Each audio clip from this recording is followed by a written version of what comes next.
Alright, we are gathered here right now to just talk about how annoying Dust is. Oh my gosh. This is like gonna be a 1 minute rant probably, but Dust, when I first saw her, I was like, okay, this champion looks amazing on attack, right? But I didn't really think about her defensive value, but it is definitely there because with the Sandstorm, you just cannot avoid that damage whatsoever. So that is just really annoying, right? Just having unavoidable damage, but you can kind of avoid it if you don't trigger the sand debuffs, but then again, that's pretty hard to do.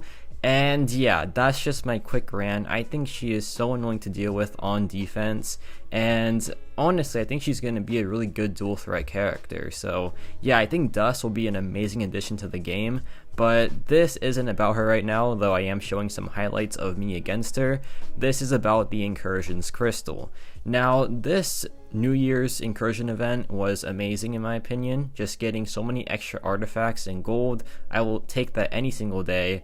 But Dust, she does have some pretty good counters with Incinerate characters. So like Sunspot, for example, if you don't get hit like I did there, her special attacks just come at you so fast. Like, it is crazy sometimes, but like in regular matchups, you want to use Incinerate champions, Plasma champions as well, and that pretty much is it. You can get around like the other stuff if you have those Incinerate champions at the ready, but for me personally, I just cannot fight this champion for some reason. I just cannot Dex or SP1. It's just so fast for me. But yeah, for good counters, you have Sunspot, you have Ironheart, you have Namor as well, who can just reflect the damage that she does to you. So you have a few options for sure, but she is still pretty dang annoying. But on the other hand, you have Ironheart, who is just really, really easy. But I mean, okay, I can't say that because I did get destroyed by her in the EQ, but without the EQ node, she is not bad in the slightest. So yeah, Ironheart, just a pure attacker pretty much, but Dust is a surprising dual threat champion. So yeah, Ironheart, pretty dang straightforward, just like learn her SP2 dex or her SP1 dex if she does have it. I think it's a bit hard to do, but yeah, the SP2 is at least pretty straightforward. So like here she drops it, and yeah, well, I deck some of it, right? And that's all that matters. And the matchup is over because Angela in Incursions is just insane, of course. But speaking of Angela, I think it is now Incursions Crystal time. And Angela is honestly one of my top options because I already have her, so getting her duped is just really, really good, right? But yeah, I honestly love this crystal. I want Angela, I love Namor so much, so he is my most wanted pool by far. I'm a fan of Ronin, and like Hulkbuster's also super good. Ronin's pretty fun. So yeah, it's like a pretty cool crystal. I don't know when it's gonna change out, but I hope it doesn't, because just in case, right? Just in case I get like a Namor and I can pull him like multiple times, I will take that. But I don't even have him, right? So we gotta just try to hope that we can get him in this crystal. But like I said, my most wanted is Namor, then Angela, then Ronin, then Mojo. Then I guess Hulkbuster, since he's already ascended as a 6-star. But yeah, this is all about Namor essentially. Just hopefully if I can get him, it begins like a journey to get him max sig, right? So it's gonna be a whole thing, but I just need to get him here. So the crystal is gonna stop on a 7-star version of Namor. We did it, guys. Oh my gosh, this is just massive, right?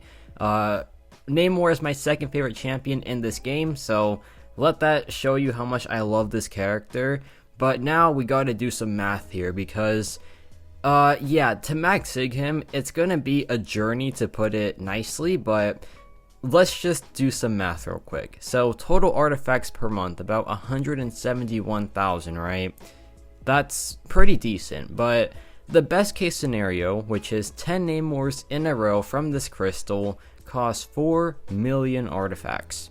Now, that is about 2 years worth of doing incursions, not including some other sources of artifacts, right? So that is a lot of incursions artifacts, and that is a lot of time as well. However, realistically, it is going to be about 24 million artifacts, and this is approximately 139 months, which is, just 10 years, about, like, only 10 years. That's fine. I'll be, 28 when that happens? That's cool. But realistically, the game is gonna have a different Incursions crystal Probably will have like a 10-star Incursions crystal by then. So yeah, we gotta hope for something else, right? Because if I want to do that, like realistically, it's gonna take so long for it to happen. And yeah, I think 10 years might be a bit too much, but we'll have to see, right? Because you never know. They could just always add like a new sector for more artifacts. It could just always change for the better for like the people that want to max sig their 7-star Namor, which is not a lot of us, but we still exist, right? However, there is some hope because 7-star Sig Stones are now in the game with Winter of Woes and probably like future offers and all that. 7-star Sig Stones are here finally. Now, would I give my Sig Stones to Namor, right? Because those are some precious items. Would I give it to Namor? Absolutely. I think he definitely needs it, right? But I said this champion is my second favorite champion in the game. So yes, I would invest 6 stones into him because I love this champion so much. There are 2 water champions in this game.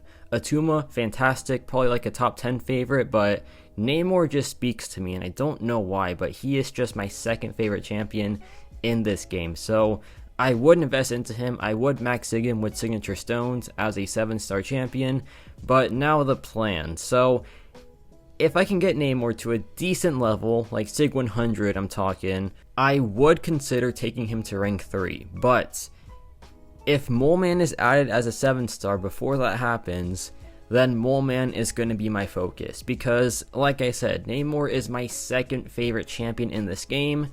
And of course, number 1 is by far Mole Man. So yeah, the plan is either Namor in the future or Mole Man if he gets added as a 7-star, which I think is pretty likely and should happen soon, hopefully. But this is a plan that is going to take a while for it to happen, right? With Namor especially, but Mole Man, you know, he has to get added. Then I have to pull him, which is going to be also pretty hard to do.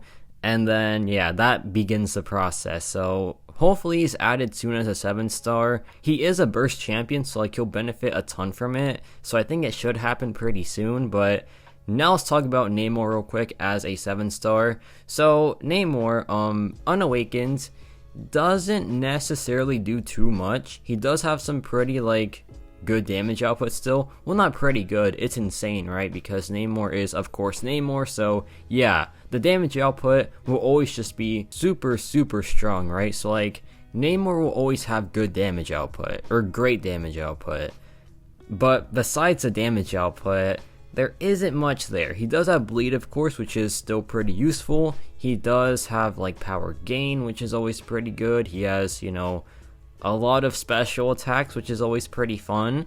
But yeah, like utility wise, it's pretty much all in the awakened ability. So you are missing out on like most of his utility, right? Because Namor is a timeless champion because of that awakened ability. And the damage output, of course, but still it's kind of the other part more. But now it's time for Rex, and this damage output is just still really silly, like really silly, because we're gonna go in, we're gonna drop the SP2, 100,000 crits, and then a nice 200,000 crit as well. That's unreal. Obviously that's just way too much damage output, but yeah, Namor still of course the king of just burst after the SP3. Of course the ramp up is pretty long in like those non-bleed immune matchups, but in those bleed immune matchups, it is some pretty crazy stuff. However, he does do some other things, like I said. For example, he is a bleed character, so any like bleed lane he's pretty good for. But then again, his bleed damage isn't like super strong, right? So it's kind of like a utility bleed, and that's pretty much it. But it still is something, right? That's what matters. It's something at least. So we're gonna go in here, drop another combo, and we're pretty much ready for Imperious Rex. So we're gonna drop it in a bit here. Just want to get one more bleed up, which we do. So now we're just in a great spot. I'm gonna dash back, hold block, enter Rex, drop the SP3, and now it's time for some pretty good damage here. Now this isn't max ramp, of course, but it still is pretty nice. Some nice crits there, a nice 100,000 plus crit there too, And I'm going to just slow play this here, try to get the bleed up, which I do. And yeah, this matchup is essentially over now. 20,000 mediums too, you'll love to see it. And yeah, Namor's just doing really good right here. But now we have this mutant lane, and of course Namor's still really good for these because usually they have either purified champions or just bleed immune champions. And Namor, of course, against purified characters is really strong because whenever he gets purified, he gets outrage, and that outrage just ramps up really fast in these matchups.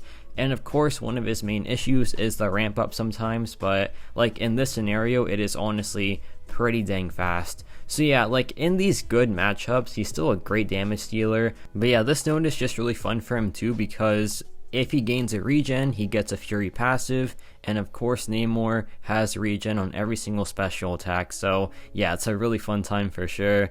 And we're pretty much almost ramped here. I'm going to go back in, drop another combo into a heavy attack to get the Purify again, which means more outrage, and we're just in the perfect spot now. So he's going to drop the SP1, which is no big deal, and now it's time for the big damage, which yeah, it's going to be a pretty fun time here. So we're going to drop the SP3, then we're going to go back in, and it does, you know, pretty good damage, but that's not it. There is even more to talk about here. We're going to go in now, drop the SP2, and yeah, 262,000 damage right there. That is just a thing of beauty. But now we have this really fun matchup, and this is Caltrops, right? So you're going to take bleed damage, but thankfully there is a note that gives mutants pretty much bleed immunity. But check this out, whenever we get bled, we get outrage, and so we're ramping up like really fast now, which is hilarious because yeah, this is like the fastest ramp up for Namor ever pretty much. And yeah, he is like almost at Rex already, which is so funny. And yeah, like if it's a bleed scenario, he is just insane for it. So it's a really fun time. Here I dropped the SP3, we're at 30 outrage, so we are ready for Rex. And yeah, we go back in, drop the SP2, a nice crit there, an even better crit there.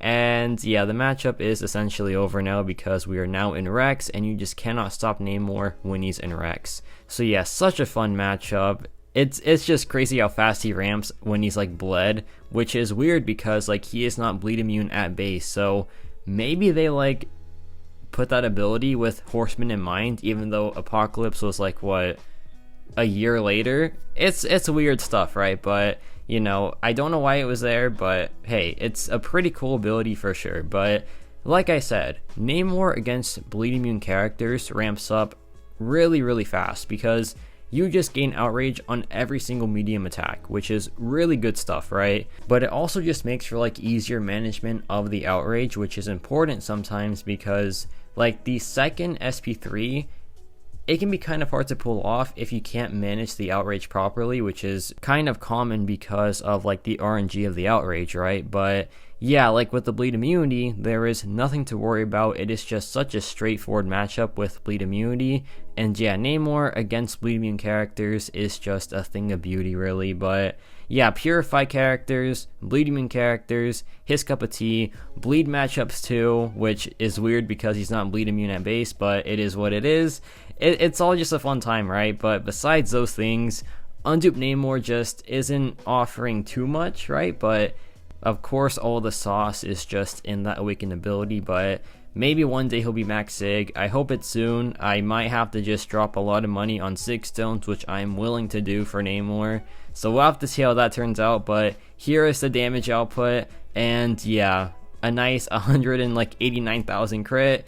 Go back in, and the matchup is pretty much dealt with. So that was a fun time.